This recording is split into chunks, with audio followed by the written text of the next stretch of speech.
roobka si walba ciidda ama carrada ugu duldoo midabkeeda ma bedelo si walba aaminaada ama kalsoonida lagaaga burburiyeen shakhsiyadaada ha bedelin videogan waxaan kula wadaagayaa haddii aaminaada lagaa burburiyay ama qof aad aaminaada ka burburisay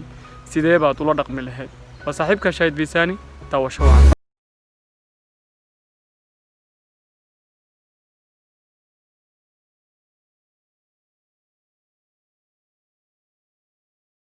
aaminaada ama kalsoonidu waa halbowlaha xiriirka mar haday burburtana waxa ay qaadanaysaa in dib loo soo dhiso waqti inay burburtana waxa ay ku qaadataa sekamo ama ilbiriqsi inta aad indhaha isku qabanaysid oo aad kala qaadaysid haddii aad qof aaminaada ka lumisay ama adiga aaminaada laga lumiyay kalsoonida waxaan kula wadaagayaa 3 talo oo muhiim ah 3daasi talo waa qof sida aad aaminaadi ugu soo celi lahayd laakiin inta aanan kula wadaagin 3 talo waxaan ku xasuusinayaa haddii adiga aaminaada laga lumiyay maxaa xal ah badana markii aaminaada qof laga lumiyo ama kalsoonida laga burburiyo go'aan wuxuu qaataa in uusan qof dambe aaminin hal qof oo adduunka ku nool haddii aaminaada ka lumiyo ma aha nafsadaada oo dhan inaad u bedeshid inaad u joojisid waxa aad ku haminaysay ama waxa aad ku riyoy jirtay ama waxa aad rabtay aaminaada waxa dib ugu soo celi kartaa shakhsiyadaada inta uusan qof dib kugu soo celin inaad aamintid marka hore waxa aad ku dadaashaa naftaada inaad raali gelisid badana aaminaada markii laga dhumiyo ama aaminaadeena lagu ciyaaro kaligeen marka aynu nahnay waxaanu isweydiinaa haddii aanan wanaagsanaan lahayn dhibaatada nama soo gaarteen haddaanan waxaasi sida u sameyn lahayn dhibaatada nama soo gaarteen mar walba markii aynu ku fikirayno waxaas eedeenta aan nafteena eedeynayno waxaana ahaanaynaa mid la nool dhibaato marka hore naftaada cafi si aaminaadaadi dib ay ugu soo laabato marka aad naftaada cafisid oo aad tiraahdo wixii dhacay way soo dhaceen hadda iyo mustaqbalkaaga ka fikir marka aad niyadaada gelisid waxa aad ku xijinaysaa inaad cafisid qofkii aaminaada ka lumiyay waayo cafiska waa wax aad u wanaagsan waxa ayna muujinaysaa kartidaada iyo dadnimadaada qofkii shalay aaminaada ka lumiyay ama ka burburiyay haddii aad iska cafisid waxa ay ku cadaynaysaa inaad talaabadii labaad qaaday waxa kaloo jira inaad naftaada aamintid aamin naftaada inay ka gudbi karto dhibaatadii kugu soo dhacday ee ah in aaminaadii laga burburiyay aamin shakhsiyadaada adiga is aamin marka aad is aamintid waxa ku kala cadaanaya waxyaabihii soo dhaco dhan inay ahaayeen wax taariikh ah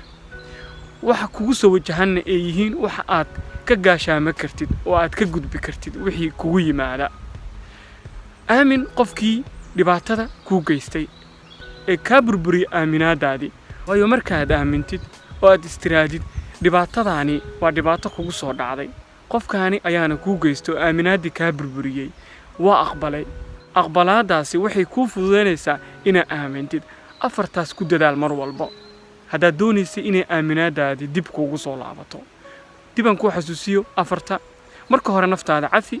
marka labaad cafi naftii dhibaatada ku geysay marka saddexaad naftaada aamin marka afraad aamin naftii dhibaatada ku geysatay intaasi markii aad ku dhaqantid waxaad helaysaa oo dib u soo hananaysaa dhibaatadii ku soo gaartay inaad ka bogsootid kadibna aad noqotid qof aamini kara dadka kale qaybtaani kale waxaan kula wadaagayaa haddaad qof aaminaada ka lumisay ama dhibaato aad u geysatay oo ah in kalsoonida ay burburtay badana dadka kalsoonida aan ka burburino waa dad anagana aaminay dad wax walbaba nagu aaminay waqtigoodii sirtoodii wanaagoodii iyo dadnimadoodii marka inta nagu aaminaan waxa laga yaabaa inaan fududeysano kadibna aan waxa haysan u qalmin ku sameeyno oo qalmin la'aantaasi waxa ay ku sababaysaa inay ka aamin baxaan nafteena marka ay naftaada ka aamin baxaan waayo qalad ayaa ka dhacay bil aadan baa tahay qof walba qalad wuu ka dhacayaa waxa aad ku dadaashaa 3 qodob haddaad doonaysid inaad qof aaminaadiisi dib ugu soo celisid qodobka koowaad u mahadnaq waxaad ugu mahadnaqdaa sida wanaagsan ee qofkaasi u aqbalay inaad raali gelinaysid dibna aad ugu dadaalaysid inaysan dhib dambe dhici doonin waayo markaad u mahadnaqdid oo aad dareensiisid in wanaagga uu hadda qofkaani kaaga aqbalay inaad raali gelisid qofkaasi wuxuu dareemayaa isbeddel mahadnaqa waxaa ka mid oo kale xilliga qofkaani xiriirka idinka dhaxeeyo aad wada sheekaysanaysaan yaysan noqon xilli aad kaliya salaanta iyo waxyaabaha yariiriiska ka wada hadashaan laakiin waa inaad ka wada hadashaan waxyaabaha muhiimka naftooda u ah waxyaabaha ay jecel yihiin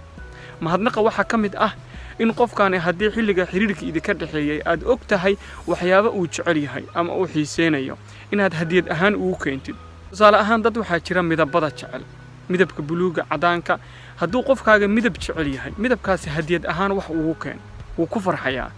markaas waxaa imaanaysa inaad ku dadaalaysid qofkaasi inaad kasbanaysid qodobka labaad ballanqaad qofka ballan la gal ballantaas oo ah inaysan waxaan dib dambe u dhici doonin wixii soo dhacay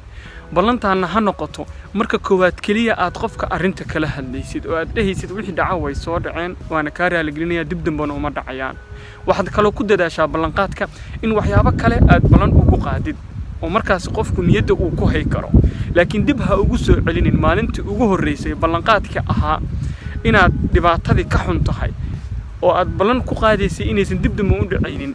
haddii aad mar walba ku soo celisid waxaad naafeynaysaa qofkii maskaxdiisii waxaad dib u soo xasuusinaysaa dhibaatadii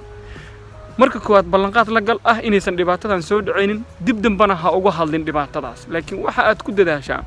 ballanqaadyo kale inaad u samaysid ah in qofkaana aad ka farxi doontid in qofkaana waxyaabo wanaagsan aad u samayn doontid in qofkaana aysan dib dambe u dhacaynin wixii soo dhacay qodobka saddexaad ee ugu dambeeya aan kula wadaaga waxa ay tahay joogtayn haddii aad joogtaysid ballanqaadka iyo mahadnaqi oo aad mar walba ku dadaashid xilligay doonto ha qaadato waxaa kuu sahlanaanaysa qofkii inaad aaminaadiisii iyo kalsoonidii aad ka burburisay inaad dib u soo hanatid way adag tahay in kalsooni dib loo soo celiyo laakiin waqti ayay u baahan tahay adigu dulqaad sameey haddii aad doonayso qofkan dib inaad u soo celisid wax walba oo dhacayo waxaa lagaa rabaa inaad dulqaadkeeda yeelatid inta saddexda qodob aan kuu soo sheegay haddii qofka aad isleedahay wuu aqbalayaa ku dadaal inaad joogtaysid haddii aad dareentid qodobka ugu koowaad ee ah mahadnaqa inuusan aqbalaynin uu kaa diido oo aad istiraadi way dhaqaaq laadahay waxaan kula tali lahaa shakhsiyadaada intaad isleedahay qof bila'aadana aaminaadii aad ka lumisay dib ugu soo celi waxaa ku lumaysa naftaada waa dadaashay waxaad dareentay in qalad aad gashay ilka iyo carab ayaa isku dhow isqaniinaan qaladkuna wuu dhacaa ha noqon qof qalad intuu ka dhacay qaladkiisii ka soo noqday qof wanaajinaya kadib naftiisa u lumiya waayo haddaad ku dadaashid naf kale inaad soo jiidatid si aad u wanaajisid